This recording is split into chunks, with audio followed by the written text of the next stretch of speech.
orar para esse tempo de palavra.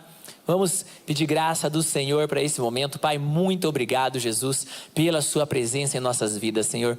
Senhor Jesus, essa noite nós te agradecemos, nós te louvamos, porque a tua bondade é sobre nós. Pai, muito obrigado, Jesus, porque nós podemos testemunhar, testificar da sua presença nesse ambiente, da sua presença sobre as nossas vidas. Obrigado, Jesus, porque o Senhor está fazendo uma obra em nosso meio, aqui na Rede Jovem. Obrigado, Jesus, porque o Senhor tem sido fiel, verdadeiro, o Senhor tem se movido em nosso meio. Nós te agradecemos, Senhor, pelos testemunhos que temos ouvido, da tua mão sobre as nossas vidas, em cada célula, Deus, em cada reunião, e te pedimos, Senhor, continua atuando, continua operando, continua agindo, continua movendo, que essa noite, durante essa palavra, Senhor, muitos te ouçam, muitos ouçam a sua mão, muitos sintam a sua mão, muitos ouçam a sua voz.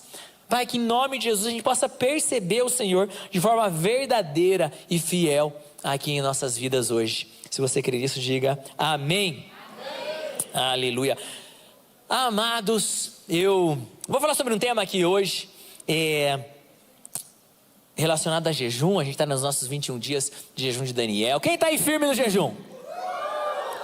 Quando a gente entra aí nesse tempo de jejum de Daniel, eu e a Tari, a gente gosta de falar lá em casa que acontecem os milagres do jejum de Daniel. Claro, tem os milagres das respostas de oração, daquilo que Deus opera, daquilo que faz, mas não é desses milagres que eu estou falando.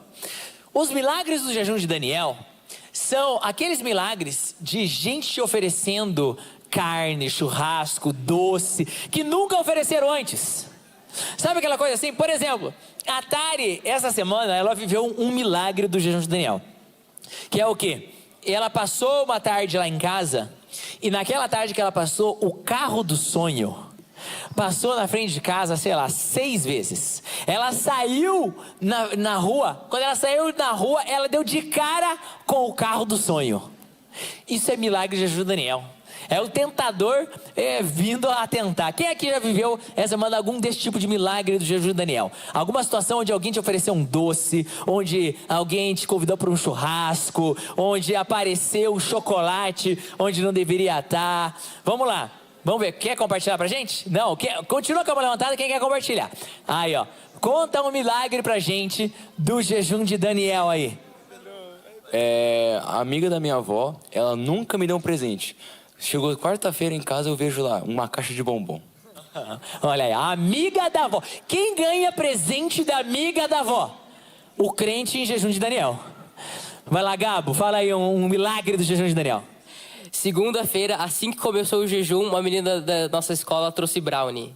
É claro que é nesse dia que vão trazer brownie. Você acha que vai trazer brownie depois que o jejum acabou? Jeito nenhum. Vamos ver, vamos para o lado de lá agora um pouco. Qual que é o teu milagre de jejum de Daniel? Meu aniversário foi quinta, daí metade das pessoas me deu só chocolate. É claro que tu não vai te dar chocolate, porque você está jejuando, tá no jejum de Daniel, vai acontecer esse tipo de milagre. Vamos lá no fundo, e eu volto aqui pro Rômulo. Vamos lá. Vai lá, conta aí um milagre de jejum de Daniel. Segunda-feira, quando começou, minha mãe fez porquinho frito na panela e fazia meses que ela não fazia. Uia, que fome que deu agora. Eita, nós. Milagre, é claro que vai fazer. Daniel, vai lá, Rômulo. Conta um milagre de jejum de Daniel. Meu chefe pagou pizza pós-expediente pra todo mundo, assim, só de brincadeira. É claro, é milagre de jejum de Daniel. Essas coisas acontecem só quando... Só deu o Rômulo tirando as calabresas, assim, pra pegar. Tirando o presunto que tava embaixo, tá ligado? Aquela coisa. Só de 4 queijos, né? Deus abençoe 4 queijos agora, durante esses 21 dias. Galera, nesses dias de jejum de Daniel, essas coisas acontecem. E quando a gente vai passando por esse período de jejum, isso vai expondo as nossas fraquezas. O período de jejum expõe as nossas fraquezas, expõe muitas vezes a nossa falta de domínio próprio, expõe desejos que a gente nem sabia que estavam lá. E o jejum, ele tem uma dessas funções, que é exatamente trazer à superfície algumas coisas que estavam lá dentro. O jejum ele nos quebranta, e eu quero falar sobre isso hoje, sobre o jejum que quebranta. Sabe, gente, nada nos quebranta mais do que as nossas fraquezas. Nada quebranta mais nossos corações do que os nossos fracassos, do que aquilo que a gente não pode, que a gente não consegue, daquilo que a gente falha. Essas situações vão nos quebrantando. Todos nós teremos momentos de fraqueza, momentos de fracassos, onde a gente não consegue aquilo que a gente imaginou, onde as nossas falhas são expostas. Isso acontece com todos nós. Eu vou entrar e falar daqui a pouco de uma história bíblica sobre um momento que os discípulos foram expostos em algo que eles não conseguiram alcançar. Mas eu me lembro muito bem quando uma das minhas debilidades foi muito exposta. Sabe, quem está aqui na igreja há bastante tempo, você já me viu provavelmente fazendo de tudo aqui na igreja. Eu já servi em tudo que tem para servir nessa igreja. Já servi em toda essa parte de mídia, do culto e comunicação. Eu já servi, eu já fui da dança. Só os mais antigos sabem disso. Eu já servi no Kids, eu já servi no Teen, eu já servi no Rede Jovem Mais, já servi no Jovens Casados, já servi no Preciosidade, eu já servi no culto de sábado, no culto de domingo, na sala de oração. Eu já servi em tudo quanto é lugar. Mas sabe uma coisa que nunca você me viu servindo aqui? Porque definitivamente eu não tenho dom para isso. Cantando. É isso aí, Gio. Eu não sou músico, eu não sei cantar, eu sou desafinado. Eu adoro o Senhor, só o Senhor para receber minha adoração mesmo. É a maior demonstração da bondade eterna do Senhor. Mas deixa eu contar para você. A segunda vez, né? Foi a segunda vez que eu fui fazer um funeral. Primeira oficial, porque a primeira foi meio de bate-pronto ali. Mas aconteceu, era um final de semana de encontro com Deus, né? Todos os pastores estavam ocupados. Eu não era pastor, eu era um voluntário aqui na casa. E o pai de um jovem da Rede Jovem faleceu. E aí, o pastor Luiz me pediu, porque como todos os pastores estavam ali envolvidos no final de semana do encontro com Deus, me pediu para que eu fosse lá fazer aquele velório. Eu era um assessor, e aí eu fui para lá fazer aquele velório e celebrar aquele velório. Cheguei lá, eu e a Tari, né, nos apresentamos, abracei lá o rapaz, conheci a mãe dele, abracei ali a viúva e tal. Estávamos ali, preparei aquela palavra. E aí, um pouco antes então de começar a pregar, o rapaz vem, né, bem emocionado e fala: pastor, a minha mãe gostaria muito que o pastor... Eu não era pastor na época, né? Era só o Tiaguinho. Falou: Tiaguinho, a minha mãe gostaria muito que no velório tivesse uma canção da igreja. Que, né, se você pudesse cantar aí uma canção da igreja para realmente, né, trazer a presença de Deus e tal. E cara, me pede para fazer qualquer coisa. Mas cantar, eu não sei cantar. Mas o que eu ia fazer? Eu não ia falar não para a viúva ali no velório do marido dela. Aí eu virei para ele e falei: tá bom, amém, irmão, vamos lá, vamos cantar então. E cara, tava lá, eu, né, a família, os amigos mais próximos, eu abri, falei algumas palavras, li um versículo, e antes da gente ir para o momento da mensagem bíblica, nós vamos cantar uma canção. A viúva pediu uma canção da igreja, então a gente vai cantar juntos aqui. E puxei, e não vou dar isso, porque se eu cantar aqui em 5 minutos, Em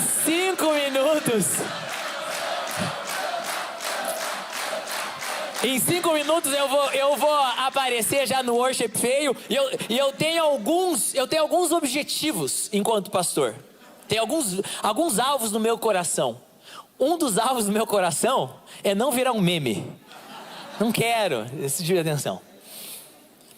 Mas cara, eu podia ver nos olhos da Tariane o sofrimento dela em me ouvir enquanto líder de louvor. Cara, e eu cantei, eu tentei, eu puxei, eu fui, eu dei o meu melhor. Mas o meu melhor só expunha o quanto eu não sei cantar. E, sabe, amados, nós vamos passar por situações onde a gente vai ser exposto naquilo que a gente não consegue. E um dos motivos do jejum é exatamente esse. A gente vai ver um texto bíblico que fala de jejum e que fala e expressa ali os discípulos não conseguindo alcançar algo. Abre a sua Bíblia comigo, por favor, lá em Mateus 17. Abra aí em Mateus 17. A gente vai ler a partir do versículo 14. Enquanto você vai abrindo aí, a partir do versículo 14, deixa eu te dar o contexto. Jesus está andando lá com os seus 12 discípulos, porém ele convida então três dos seus discípulos mais próximos, e ele vai com esses três, sobe a montanha, e lá no topo da montanha, com seus 3 discípulos mais próximos, acontece o momento da transfiguração.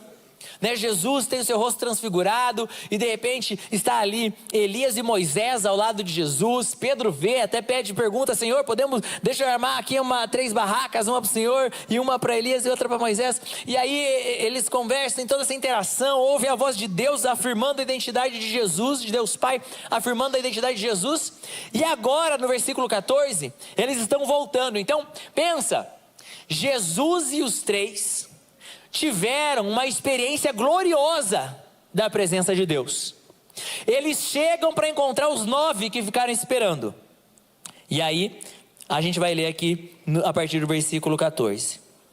Ao pé do monte, uma grande multidão os esperava. Um homem veio, ajoelhou-se diante de Jesus e disse: Senhor, tenha misericórdia de meu filho. Ele tem convulsões e sofre terrivelmente. Muitas vezes cai no fogo ou na água. E o trouxe a seus discípulos, mas eles não puderam curá-lo. Jesus disse: geração incrédula e corrompida, até quando estarei com vocês? Até quando terei de suportá-los? Tragam o menino para cá. Então Jesus repreendeu um demônio e ele saiu do menino, que ficou curado a partir daquele momento. Mais tarde, os discípulos perguntaram a Jesus em particular: por que não conseguimos expulsar aquele demônio?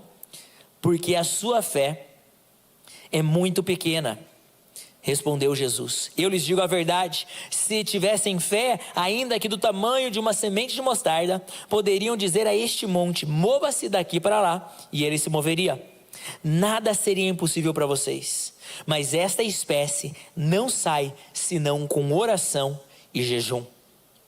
Repita comigo, diga: com oração e jejum. Veja, os 9 discípulos aqui, eles fracassaram. Eles tentaram fazer algo e não conseguiram. E algo que nos chama muita atenção é que eles fracassaram em algo que eles já sabiam fazer. Os 9 discípulos, eles tinham experiência em orar pelos enfermos, eles já tinham experiência em expulsar demônios, eles já se moviam em dons, eles já viam milagres. Afinal, a gente vê 7 capítulos antes, em Mateus 10, Jesus, ele dá autoridade para os discípulos, ele comissiona os discípulos a irem, a expulsarem demônios, a curarem enfermos. Jesus deu instruções, Jesus enviou aqueles discípulos 7 capítulos antes, então eles já estão há um tempo movendo-se no ministério. Mas naquele momento, eles falharam naquela tarefa. E olha só, galera, não só eles falharam naquela tarefa, de fato, Jesus ainda apontou o fracasso deles. Eles não tinham conseguido. Eles estavam rodeados de pessoas, em parte frustrados porque eles não conseguiram, em parte provavelmente os confrontando, porque o texto descritivo lá de Marcos, quando vai descrever essa passagem, fala que os fariseus estavam com eles, entre a multidão. Então estão sendo confrontados pelos fariseus, estão sendo com as suas expectativas ali frustradas do povo. E Jesus chega e ainda aponta a fraqueza deles. Até quando estarei com vocês, seus incrédulos? Até quando estarei no meio de vocês, homens de pouca fé? E veja, de fato, essa passagem toda me mostra que as nossas fraquezas, as nossas falhas, nos levam para esse lugar de quebrantamento, o lugar o qual tem um grande papel de Deus nas nossas vidas. Jesus vai nos expor a momentos de fracassos. E Ele vai usar isso para operar nas nossas vidas. Amados, não é tudo que teu olho vê que você vai possuir. Não é tudo que está diante de você que vai ser um sucesso. De fato, aqueles homens que já sabiam fazer aquilo estão numa situação onde eles não conseguiram. E Jesus está entrando para trabalhar o caráter deles. 2 Coríntios 12, 9 e 10 nos ensina o seguinte: mas Ele me disse, minha graça é suficiente para você, pois o meu poder se aperfeiçoa na fraqueza. Portanto, eu me gloriarei ainda mais alegremente em minhas fraquezas, para que o poder de Cristo repouse em mim. Por isso, por amor de Cristo, regozijo-me nas fraquezas, nos insultos, nas necessidades, nas perseguições, nas angústias, pois quando sou fraco, é que sou forte. Irmãos, estamos em 21 dias de jejum, dias onde sim, vamos nos sentir fracos, onde a gente vai estar sendo confrontado por balas, e muitas vezes aquelas balas parecem mais fortes do que a minha espiritualidade. Irmãos, eu sou um pastor, eu sou crente há quase 25 anos, eu conheço da palavra de Deus, eu amo a Jesus, e a semana eu estou sentado no meu escritório, lendo a Bíblia, olhando um pote de balas, e eu tô ali negociando com a minha alma, que não, uma bala não é necessariamente quebrar o jejum e tudo mais, e de repente o Espírito Santo está me confrontando. Você não tem uma espiritualidade maior do que uma bala? Irmãos, esse é um dos propósitos do jejum: expor as nossas fraquezas, colocar na mesa que nós não somos tão capazes. Aqueles 9 discípulos que já estavam se movendo, que já estavam andando, que já estavam curando, de repente eles perceberam um desafio maior do que eles, o qual eles não conseguiram. E isso é bom quando a gente às vezes não consegue. É o que Paulo está falando lá em 2 Coríntios, quando ele fala que o poder de Deus se aperfeiçoa na minha fraqueza. A palavra poder é a palavra dunamis, aquela palavra relacionada aos dons, relacionada ao poder sobrenatural, ao poder dado por Jesus através do Espírito Santo desde o Pentecostes. Enquanto isso, a palavra fraqueza, que é asteneia, uma das melhores definições dessa palavra grega é a necessidade de poder. Então, o poder do Espírito Santo, ele se aperfeiçoa em um espaço que está com necessidade do poder de Deus. É aquele momento que eu reconheço que a minha espiritualidade, na verdade, o jejum veio me confrontar dizendo: você pensa que você é um grande homem de Deus, você pensa que você tem muita unção, mas de fato, você não é capaz de superar uma negociação com uma bala, se não for por meu Espírito Santo te capacitando, se não for pela minha palavra te sustentando. E o jejum serve para nos lembrar, amados, que nós precisamos então ir para o Senhor, buscar em Deus, depender dEle. Depender dEle. Mateus 8,17, e assim se cumpriu o que fora dito pelo profeta Isaías: Ele tomou sobre si as nossas, sabe qual é a palavra grega no texto? Ele tomou sobre si as nossas asteneia, e sobre si levou. O poder de Deus se aperfeiçoa na minha asteneia. Eu preciso reconhecer as minhas fraquezas, eu preciso reconhecer aquilo que eu não posso e levar até Jesus, entregar para Jesus e colocar sobre Jesus e buscar na presença de Deus. É isso que se trata o jejum. O jejum não é uma dieta, o jejum não é eu deixar de comer algo, o jejum é um tempo de quebrantamento, onde eu sou empurrado a Jesus e estou colocando sobre Ele as minhas fraquezas. Senhor, me sustenta nesse jejum. Senhor, me sustenta, me fortaleça. Jesus, ele se fez enfermidade, ele se fez exposto, ele se expôs na obra da cruz, ele se expôs a uma situação de fraqueza, para que a gente pudesse colocar as nossas fraquezas nele. Portanto, jejuar é um ato onde eu escolho entrar num lugar de fragilidade natural e de fraquezas. Eu escolho me quebrantar. Eu escolho me quebrantar. Jejum é uma decisão que eu tomo de buscar esse quebrantamento do Espírito, dizendo: Senhor, eu preciso de Ti, eu preciso do Seu poder. E amados, nós precisamos buscar isso. Por quê? Porque o Espírito Santo, ele quer gerar em nós um quebrantamento que quebranta o nosso orgulho. Jesus estava quebrando o orgulho daqueles 9 discípulos. Geração incrédula, corrompida. Até quando estarei com vocês? Até quando terei de suportá-los? Aqueles 9 que ficaram ao pé da montanha enquanto Jesus levava os 3 para a transfiguração. Aqueles 9 eram apóstolos. Aqueles 9 eram comissionados. Aqueles 9 eram capacitados. Aqueles 9 eram experientes. Aqueles 9 eram escolhidos, e ainda assim, Jesus estava promovendo um confronto ao seu orgulho. Amados, por que Jesus nos permite sermos enfraquecidos? Por que nesses dias a gente vai se vendo mais fraco? Porque a gente vai percebendo que dependeremos dele e não seremos como Sansão. Sansão, ele ficou tão acostumado a ser um homem forte. Sansão ficou tão acostumado a vencer todas as suas batalhas, que ele nem percebeu, ele não se deu conta que o Espírito havia o abandonado, havia se separado dele.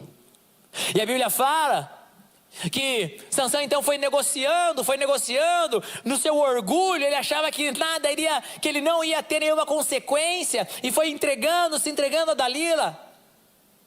Ela corta os seus cabelos, o Espírito de Deus se move dele, e quando vem os filisteus, ele se levanta.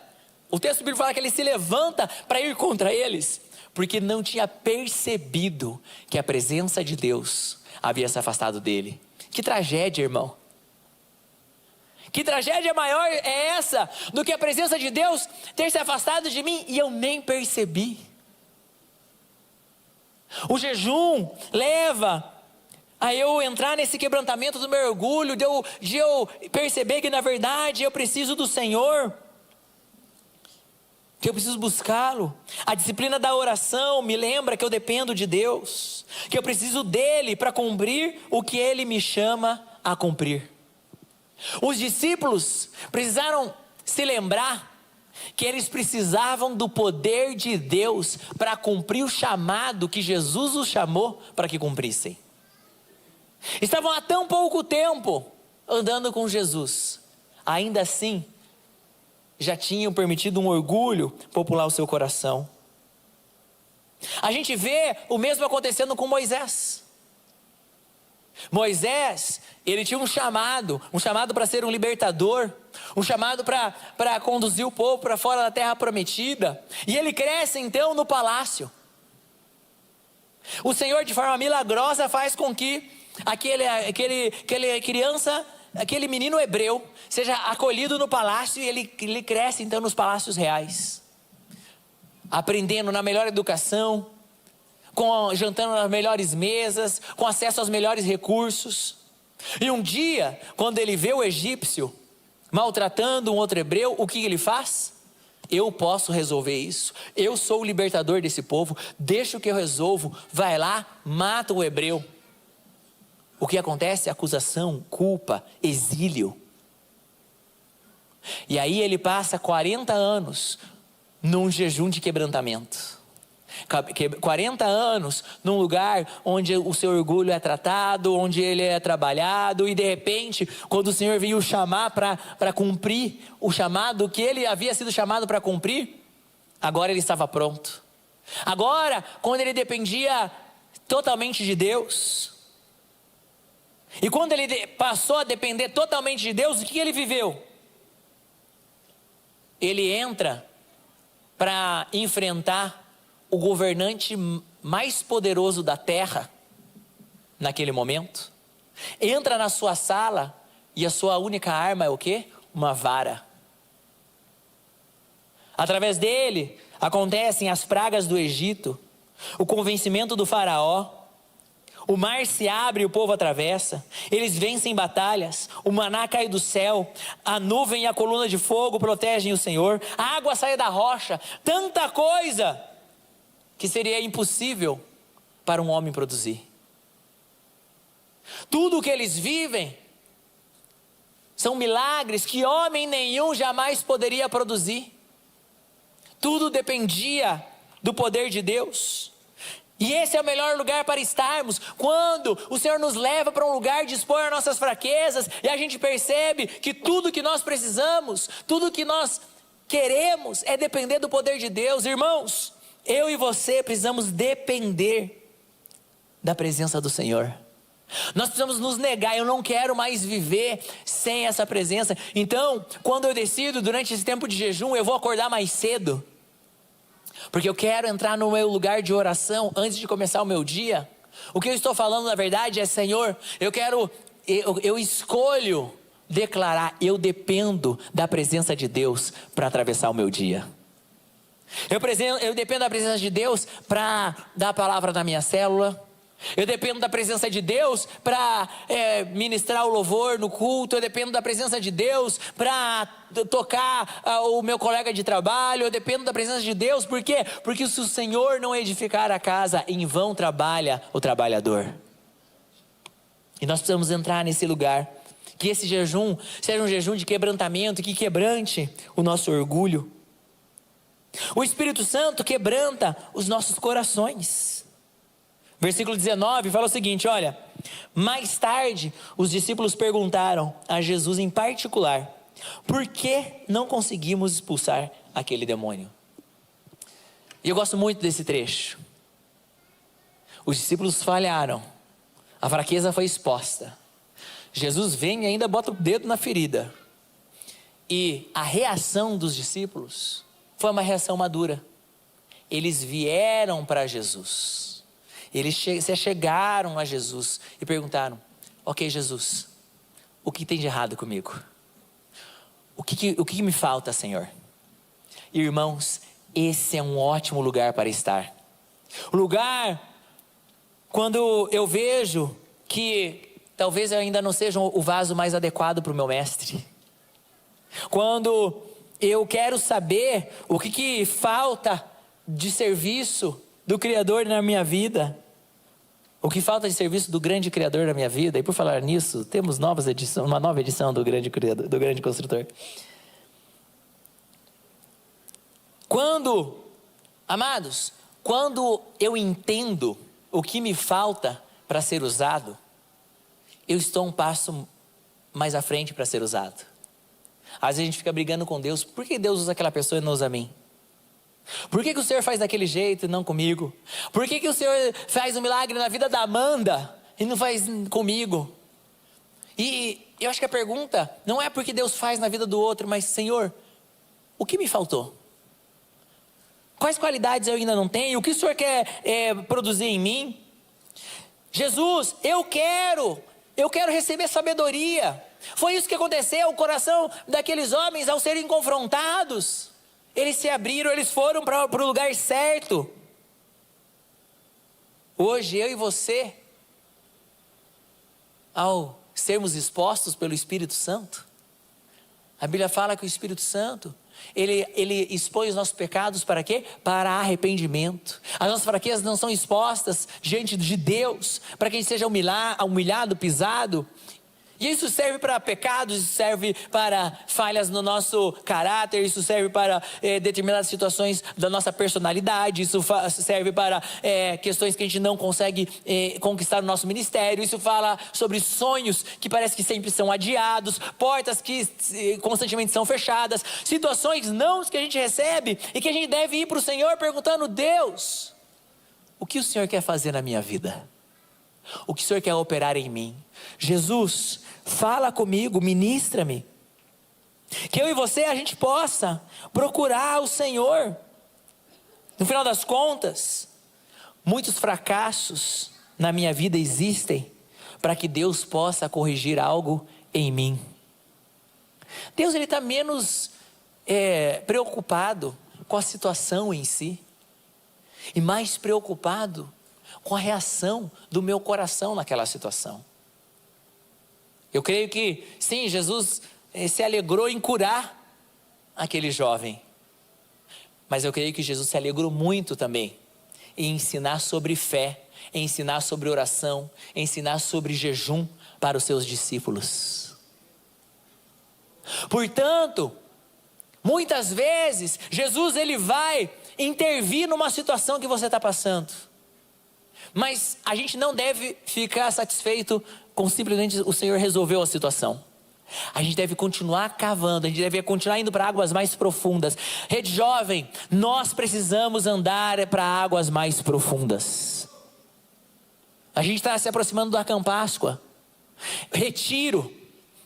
São dias onde a gente deixa exclusivo para ouvir a voz de Deus, que você possa estar construindo. A gente tem feito toda uma preparação espiritual. Quem chegou mais cedo aqui para orar na oração pré-culto hoje? Quem estava aí hoje à noite? Muito bom. Então a gente vai ter essa oração para se preparar nos cultos, a gente vai fazer um jejum, a gente está nos 21 dias de jejum de Daniel, a gente vai ter a nossa vigília, a gente vai ter muita preparação espiritual. Precisamos nos aprofundar nessa preparação espiritual, falando: Senhor, fala comigo nesses dias.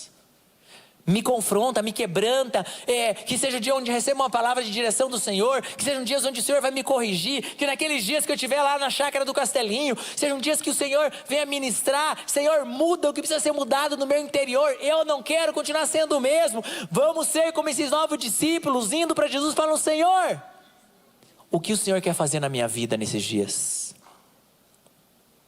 Pode ser um processo duro, pode ser um processo doloroso, mas certamente tudo que vem da perspectiva do amor do Pai, mesmo quando é correção, ela é muito proveitosa para as nossas vidas. E aí, passar 3 noites dentro das entranhas de um peixe é algo bom ou ruim? É ruim? Depende da perspectiva. Sabe o que é pior? Pior é passar uma vida inteira fugindo de Deus. Bendito é o dia que eu passo na barriga do peixe. Bendito é o dia que eu fui vomitado por um peixe na praia do meu propósito. O que é melhor, fazer um cruzeiro? Passar 3 dias num cruzeiro ou passar 3 dias na barriga do peixe? Se o cruzeiro está me levando confortavelmente para longe do Senhor, mas a barriga do peixe está me levando para ser vomitado na presença de Deus, eu prefiro a barriga do peixe. Essas perguntas que nós precisamos fazer para o Senhor: Senhor, por que o Senhor está me colocando nessa barriga de peixe? O que o Senhor quer fazer comigo? O que o Senhor quer operar? O que o Senhor quer mudar no meu coração? As minhas fraquezas podem ser expostas, mas muitas vezes elas são expostas para eu ser trabalhado e fortalecido. Que eu e você possamos buscar isso durante os nossos 21 dias de jejum, de oração. Que sejam 21 dias de busca pela voz de Deus na nossa vida. Senhor, fala comigo. Fala comigo. Porque, irmãos, eu e você, quem que gostaria de se tornar um homem de Deus, uma mulher de Deus? Eu quero me tornar um homem de Deus, é um alvo da minha vida. Eu quero ser um homem de Deus, eu quero que minha esposa fale: eu sou casada com um homem de Deus. Eu quero que os meus filhos, quando estiverem adultos, possam falar: eu cresci na casa de um homem de Deus. Não se trata de um posto, não se trata de um status, se trata de identidade, de quem eu sou. E aqueles que alcançam grandes coisas na vida são aqueles que se expõem aos processos de serem trabalhados. Eu vou te falar a estatística de um jogador de basquete aqui. E aí você me tenta pensar se esse cara é bom ou ruim. Olha só. Esse cara, olha as estatísticas dele. Mais de 300 jogos perdidos. mais de 9.000 arremessos errados. 26 vezes ele foi escolhido para dar o arremesso final que daria a vitória para o seu time, e ele perdeu. Esse cara é bom ou ruim? O nome dele, Michael Jordan. Porque quando a gente vê uma pessoa grandiosa como Michael Jordan, a gente só contabiliza os seus acertos, as suas vitórias, as suas qualidades. Mas talvez esses acertos, essas vitórias, essas qualidades foram resultado de alguém que soube passar bem e submeter ao processo das fraquezas, das derrotas, dos erros, das tentações.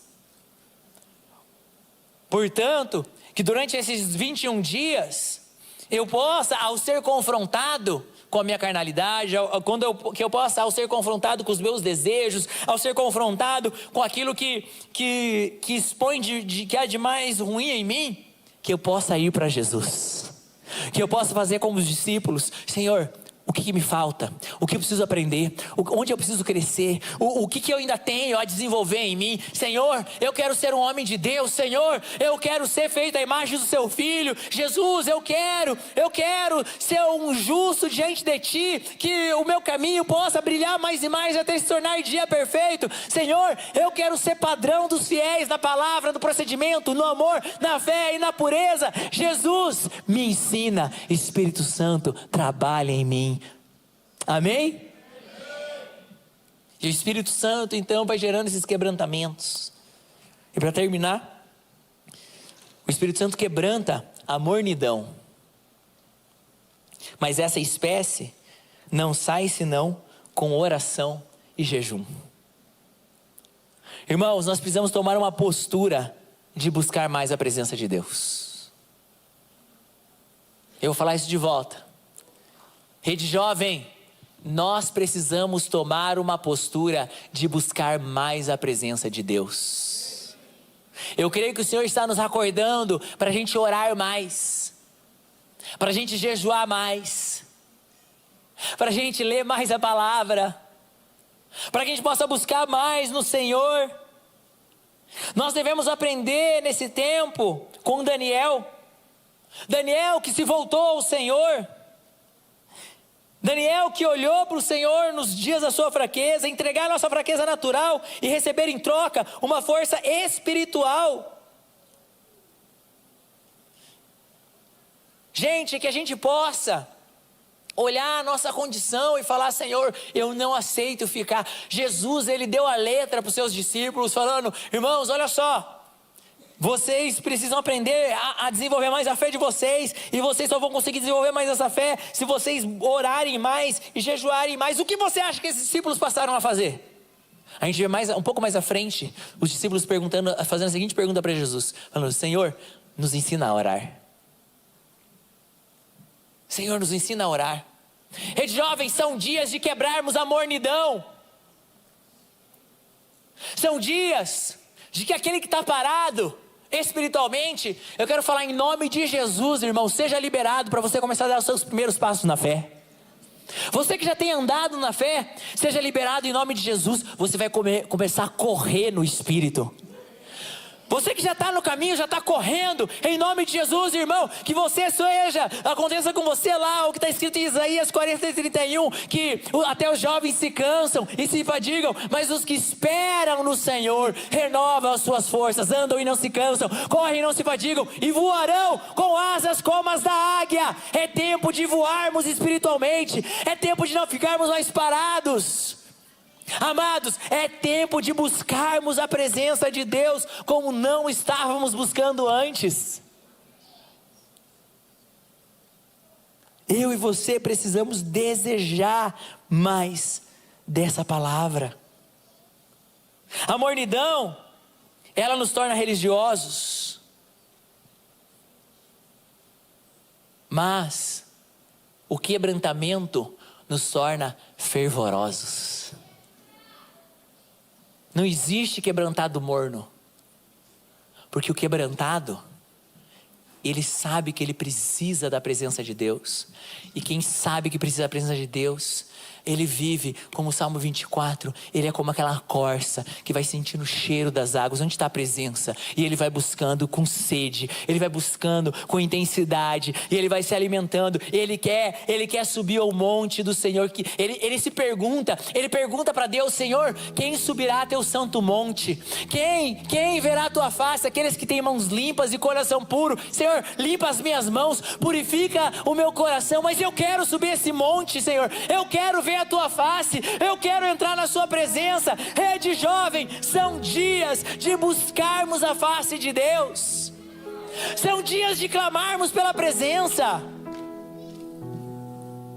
que a gente possa pedir na nossa célula: Senhor, derrama a tua presença na reunião da nossa célula, que seja uma reunião de cheia do poder, uma reunião só de 1 hora, é um louvor rápido, mas quem disse que o Senhor não pode se manifestar dentro de 1 hora?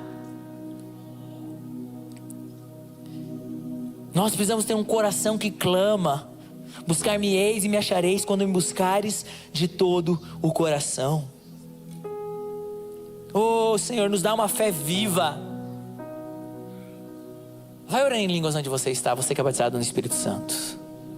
Senhor, nos dá uma fé viva, nos dá uma sede, Senhor, nos dá um desejo de buscar a tua presença.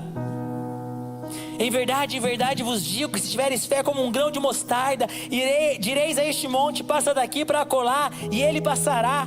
Nada vos será impossível. Se nada nos será impossível, é possível o Senhor nos visitar, é possível o Senhor derramar a presença dEle.